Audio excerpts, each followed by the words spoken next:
To establish a comprehensive skincare routine, it's essential to start with a morning routine that consists of 3 key steps.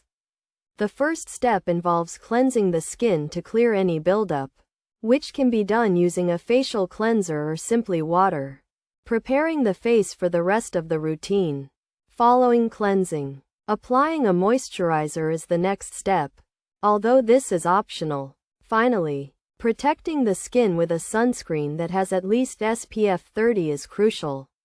In the evening, the skincare routine also begins with a cleansing step, where it's advisable to choose a gentle or hydrating cleanser, or use water if time is limited.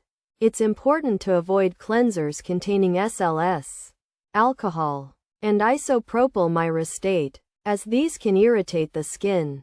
The next step is to treat the skin using a specially formulated product designed to address specific skin concerns, with consistent use recommended to achieve noticeable results.